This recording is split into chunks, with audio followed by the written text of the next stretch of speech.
YouTube ಚಾನಲ್ಗೆ ಸ್ವಾಗತ. ಇದೇ ರೀತಿಯ ಉದ್ಯೋಗ ಮಾಹಿತಿಗಳಿಗಾಗಿ ಚಾನಲ್ನ ಸಬ್ಸ್ಕ್ರೈಬ್ ಮಾಡಿಕೊಳ್ಳಿ. ಹಾಗೆ ಇದುವರೆಗೂ ಯಾರು ನಮ್ಮ ಟೆಲಿಗ್ರಾಮ್ ಮತ್ತು ವಾಟ್ಸಪ್ ಗ್ರೂಪ್ಗಳಿಗೆ ಜಾಯ್ನ್ ಆಗಿಲ್ಲ, ಈಗಲೇ ಜಾಯ್ನ್ ಆಗಿ ಹೆಚ್ಚಿನ ಉದ್ಯೋಗ ಮಾಹಿತಿಗಳಿಗಾಗಿ. ಫ್ರೆಂಡ್ಸ್, ಆಹಾರ ಇಲಾಖೆಯಿಂದ ನೇಮಕಾತಿಯ ಹೊಸ ಅಧಿಸೂಚನೆ ಬಿಡುಗಡೆಯಾಗಿದೆ ನೋಡಿ. ಬೋತ್ ಮೇಲ್ ಆ್ಯಂಡ್ ಫೀಮೇಲ್, ಪುರುಷ ಮತ್ತು ಮಹಿಳಾ ಅಭ್ಯರ್ಥಿಗಳು ಇಬ್ಬರು ಅರ್ಜಿಗಳನ್ನು ಸಲ್ಲಿಸಬಹುದಾಗಿರುತ್ತೆ. ಸಂಪೂರ್ಣ ಮಾಹಿತಿಯನ್ನು ತಿಳಿಸ್ಕೊಡ್ತೀನಿ, ವಿಡಿಯೋನ ಕೊನೆವರೆಗೆ ನೋಡಿ. ಕಾಣಿಸ್ತಾ ಇದೆ ನೋಡಿ, FCIದಿಂದ ನೇಮಕಾತಿ ನಡೀತಾ ಇದೆ. ಫುಡ್ ಕಾರ್ಪೊರೇಷನ್ ಆಫ್ ಇಂಡಿಯಾದಿಂದ ಕಂಪ್ಯೂಟರ್ ಆಪರೇಟರ್, ಅಸಿಸ್ಟೆಂಟ್ ಕ್ಲರ್ಕ್ ಮತ್ತು ಪ್ಯೂನ್ ಹೆಲ್ಪರ್ ಹುದ್ದೆಗಳಿಗೆ ನೇಮಕಾತಿ ನಡೀತಾ ಇದೆ ನೋಡಿ.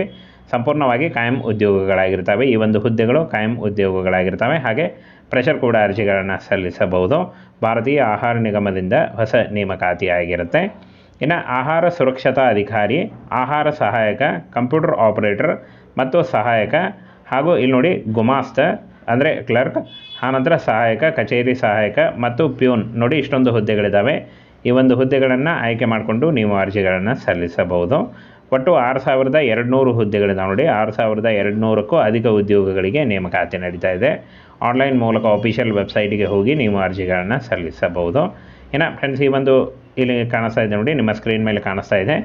ಈ ಒಂದು ಅಫಿಷಿಯಲ್ ವೆಬ್ಸೈಟಿಗೆ ಹೋಗಿ ನೀವು ಅರ್ಜಿಗಳನ್ನು ಸಲ್ಲಿಸಬಹುದು ನೋಡಿ. ಅಖಿಲ ಭಾರತದಲ್ಲಿ ನೇಮಕಾತಿ ಆಗುತ್ತೆ. ಯಾರು ಅರ್ಜಿಗೆ ಸಲ್ಲಿಸಬಹುದು ಅಂತ ಕ್ಲಿಯರಾಗಿ ಮೆನ್ಷನ್ ಮಾಡಿದ್ದಾರೆ ನೋಡಿ. ಈ ಒಂದು ಹುದ್ದೆಗಳಿಗೆ ಅಖಿಲ ಭಾರತದಿಂದ ನೀವು ಅರ್ಜಿಗಳನ್ನು ಸಲ್ಲಿಸಬಹುದು. ಆನ್ಲೈನ್ ಮೂಲಕ ಈ ಒಂದು ಅಫಿಷಿಯಲ್ ವೆಬ್ಸೈಟ್ಗೆ ಹೋಗಿ ನೀವು ಅರ್ಜಿಗಳನ್ನು ಸಲ್ಲಿಸಿ. ಇನ್ನು ಆಯ್ಕೆ ಪ್ರಕ್ರಿಯೆಯನ್ನು ನೋಡೋದಾದರೆ ನೋಡಿ, ಇಲ್ಲಿ ಸ್ಕಿಲ್ ಟೆಸ್ಟ್ ಇರುತ್ತೆ. ಹಾಗೆ ದಾಖಲೆ ಪರಿಶೀಲನೆ ಮೂಲಕ ಒಂದು ಆಯ್ಕೆಯನ್ನು ಮಾಡಿಕೊಳ್ಳಲಾಗುತ್ತೆ. ಯಾವುದೇ ರೀತಿಯ ಲಿಖಿತ ಪರೀಕ್ಷೆ ಇರಲ್ಲ. ಇನ್ನು ಸಂಬಳ ನೋಡಿ, 28,000ದಿಂದ 79,000ವರೆಗೆ ಪರ್ ಮಂತ್ ಸ್ಯಾಲ್ರಿ ಆಗಿರುತ್ತೆ ನೋಡಿ. ಈ ಒಂದು ಸ್ಯಾಲ್ರಿ ಏನು, ಇದು ಸಂಬಳ, ಇದು ಜಾಸ್ತಿ ಕೂಡ ಆಗ್ತಾ ಹೋಗುತ್ತೆ. ಇನ್ನು ಒಂದು FCI ನೇಮಕಾತಿಯ ವಯಸ್ಸಿನ ಮಿತಿಯನ್ನು ನೋಡೋದಾದರೆ ಇಲ್ಲಿ ನೋಡಿ, ಕನಿಷ್ಠ 18 ವರ್ಷದಿಂದ 40 ವರ್ಷದ ಒಳಗಿನವರು ಅರ್ಜಿಗಳನ್ನು ಸಲ್ಲಿಸಬಹುದು. OBC ಅಭ್ಯರ್ಥಿಗಳಿಗೆ 3 ವರ್ಷ ಮತ್ತು SC/ST ಅಭ್ಯರ್ಥಿಗಳಿಗೆ 5 ವರ್ಷಗಳ ವಯೋಮಿತಿ ಸಡಿಲಿಕೆ ಕೂಡ ಇರುತ್ತೆ. ಇನ್ನು ಅರ್ಜಿ ಶುಲ್ಕವನ್ನು ನೋಡೋದಾದರೆ ಸಾಮಾನ್ಯ ಮತ್ತು OBC ಅಭ್ಯರ್ಥಿಗಳಿಗೆ 250 ರೂಪಾಯಿ ಇದ್ದರೆ, SC/ST ಅಭ್ಯರ್ಥಿಗಳಿಗೆ ಯಾವುದೇ ರೀತಿಯ ಅರ್ಜಿ ಶುಲ್ಕ ಇರೋದಿಲ್ಲ. ಈ ಒಂದು ಅರ್ಜಿ ಶುಲ್ಕವನ್ನು ಆನ್ಲೈನ್ ಅಪ್ಲಿಕೇಶನ್ ಫಿಲ್ ಮಾಡುವಾಗ ನೀವು ಕಟ್ಟಬಹುದಾಗಿರುತ್ತೆ. ಇನ್ನು ಫ್ರೆಂಡ್ಸ್, ಶೈಕ್ಷಣಿಕ ಅರ್ಹತೆಯನ್ನು ನೋಡೋದಾದರೆ SSLC, PUC ಮತ್ತು ಯಾವುದೇ ಪದವಿ ನೋಡಿ, ಯಾವುದೇ ಡಿಗ್ರಿ, ಎನಿ ಡಿಗ್ರಿ ಹೊಂದಿದಂಥ ಅಭ್ಯರ್ಥಿಗಳು ಅರ್ಜಿಗಳನ್ನು ಸಲ್ಲಿಸಬಹುದು. ಇನ್ನು ಪ್ರಮುಖ ದಿನಾಂಕಗಳನ್ನು ನೋಡೋದಾದರೆ, ನಮಸ್ತೆ ಫ್ರೆಂಡ್ಸ್, ರಾಜ್ ಜಾಬ್ಸ್ಗೆ ಸ್ವಾಗತ.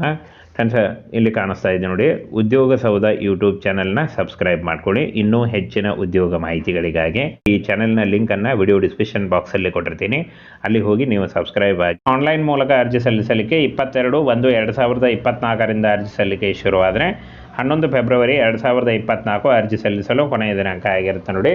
ಈ ಒಂದು ಅಫಿಷಿಯಲ್ ವೆಬ್ಸೈಟಿಗೆ ಹೋಗಿ ನೀವು 11 ಫೆಬ್ರವರಿ 2024 ನೀವು ಅರ್ಜಿಗಳನ್ನು ಸಲ್ಲಿಸಬಹುದಾಗಿರುತ್ತೆ.